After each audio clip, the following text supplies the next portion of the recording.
আসসালামু আলাইকুম। আশা করি আল্লাহর অশেষ রহমতে আপনারা সকলে অনেক ভালো আছেন। আমিও ভালো আছি আলহামদুলিল্লাহ। তো আজ সেই ডেইজি ফ্লাওয়ারের ড্রেসটিতে হ্যান্ড পেইন্টের কাজ করে দেখাবো। তো সম্পূর্ণ ভিডিওটি দেখতে থাকুন। আশা করি ভিডিওটি ভালো লাগবে।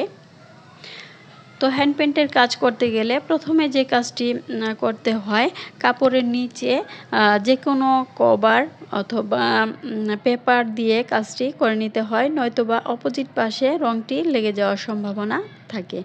এখানে আমি একটি শক্ত খাতার কভার ইউজ করেছি। আপনারা চাইলে এখানে ফ্রেম অথবা অন্য কোনো পেপারও ইউজ করতে পারেন। তো এখন ব্ল্যাক কালার ড্রেসে হ্যান্ড পেইন্টের কাজটি করতে হলে প্রথমে যে কাজটি করতে হয়, বেস দিয়ে কাজটি করে নিতে হয়। এই বেসটি আমি হোয়াইট কালারের সাথে একটু এনকে বাইন্ডার মিক্স করে কালারটি একটু হালকা করে নিয়েছি এবং সেই কালারটি দিয়ে বেস দেওয়ার কাজটি করে নিচ্ছি। অনেকে হ্যান্ড পেইন্টের কাজে যারা নতুন আছেন তারা জানেন না যে ডার্ক কালার কাপড়ে কিভাবে রং ফুটিয়ে তোলা যায়। তো তাদের জন্য আমি বলবো এই রকমভাবে বেস দিয়ে কাজটি করে নেবেন। বেস দেওয়ার পর মেন কালারটি অ্যাপ্লাই করলে খুব সুন্দরভাবে ফুটে ওঠে। তো আরও অনেকে যারা জানেন না যে বেস দেওয়ার সাথে সাথে মেন কালারটি অ্যাপ্লাই করতে হয় কি না, সাথে সাথে আপনারা মেন কালারটি অ্যাপ্লাই করবেন না, একটু অপেক্ষা করে বেসটি শুকানোর পর তারপর মেন কালারটি অ্যাপ্লাই করবেন। তাহলে দেখবেন যে মেন কালারটি দিবেন সেটি খুব সুন্দরভাবে ফুটে উঠবে। নয়তোবা এই বেসের সাথে সেই কালারটি মিক্স হয়ে একটু কালচে ধরনের একটা কালার এসে যাবে। তো এভাবে প্রত্যেকটি ফ্লাওয়ারে বেস দেওয়ার কাজটি করে নিব। তো আমার প্রায় ড্রেসই একটু ডার্ক কালারের উপরে আমি হ্যান্ড পেইন্টের কাজটি করি। আমার কাছে একটু ভালো লাগে, কারণ ডার্ক কালারে যে কোনো কালার বেস দিয়ে নিলে খুব সুন্দরভাবে ফুটে ওঠে এবং আমার কাছে দেখতেও ভালো লাগে।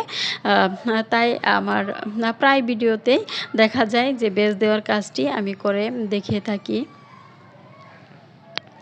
তো অনেকে যারা আছেন শখের বশে একটা দুটো হ্যান্ড পেইন্টের ড্রেস করতে চান, তাদের জন্য আমি সাজেস্ট করব তারা যে কোনো বড় যেখানে এমব্রয়ডারির সুতা পাওয়া যায় সেখানে খোঁজ নিলে অথবা লাইব্রেরিতে খোঁজ নিলেও আপনারা এই অ্যাক্রিলিক কালারগুলো, রেডি অ্যাক্রিলিক কালারগুলো পেয়ে যেতে পারেন এবং সেই কালারগুলো দিয়ে আপনারা কাজ করতে পারেন।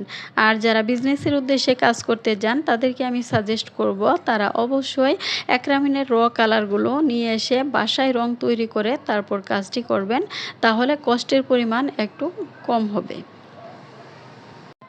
তো আমার ভিডিওটি দেখে যদি আপনারা একটু হলে উপকৃত হন তাহলে আমার চ্যানেলটি সাবস্ক্রাইব করে সাথে থাকার অনুরোধ রইল এবং ভিডিওটি যদি আপনাদের কাছে ভালো লাগে তাহলে একটি লাইক দিয়ে দিবেন এবং ভিডিও সম্পর্কে যদি কোনো কিছু জানার থাকে তাহলে অবশ্যই কমেন্ট সেকশনে লিখে জানিয়ে দিবেন, আমি চেষ্টা করব তার উত্তর দেওয়ার। তো এখন এখানে মেন কালারটি দিয়ে দিচ্ছি। এখানে হোয়াইট কালার ডেইজি ফ্লাওয়ারগুলো করে নিচ্ছি। এখানে আমি চ্যাপ্টা কিছু ফ্লাওয়ার এবং কিছু একটু হেলানো অবস্থায় আবার কিছু গোলাকৃতির ফ্লাওয়ারও ড্রয়িং করে নিয়েছি। আমি সেইভাবে পেইন্টের কাজটিও করে নিচ্ছি। তো বাচ্চাদের ড্রেসে একটু বড় বড় ফ্লাওয়ার দিয়ে কাজটি করলে দেখতে খুবই সুন্দর লাগে। তো এই ড্রেসটি সম্পূর্ণ কাজ শেষ হওয়ার পর আমার রেডি করার নিচের একটুখানি কাজ বাকি আছে।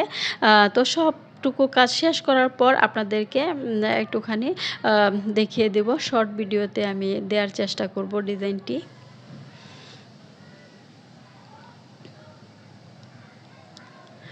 তো এভাবে করে প্রত্যেকটি ফ্লাওয়ারের কাজ করে নেওয়ার পর এখন হলুদ কালার দিয়ে ভিতরের কাজটি করে নিচ্ছি। তো দেখুন আমি কিভাবে কাজটি করছি। তো এখানে আরও কিছু ভিতরের কাজটি বাকি আছে, সেটিও আপনাদেরকে করে দেখাচ্ছি। তো দেখুন ইয়েলো কালারের সাথে একটুখানি অরেঞ্জ কালার মিক্স করে তারপর মাঝখানের যে পাশ দিয়ে ডটগুলো দেওয়ার জন্য এখানে ইয়েলো কালারের সাথে একটুখানি অরেঞ্জ কালার নিয়ে কাজটি করে দিয়েছি। তো এইটি দেওয়ার ফলে মনে হয় যেন রিয়েলিস্টিক ভাবটা অনেকটা এসে যায়, মনে হয় যেন সত্যিকারের ফুলগুলো ফুটে আছে। তো ভিডিওটি যদি আপনাদের কাছে ভালো লাগে তাহলে অবশ্যই একটি লাইক, কমেন্ট এবং শেয়ার করতে ভুলবেন না। তো সবাই সুস্থ থাকবেন, ভালো থাকবেন। আল্লাহ হাফেজ।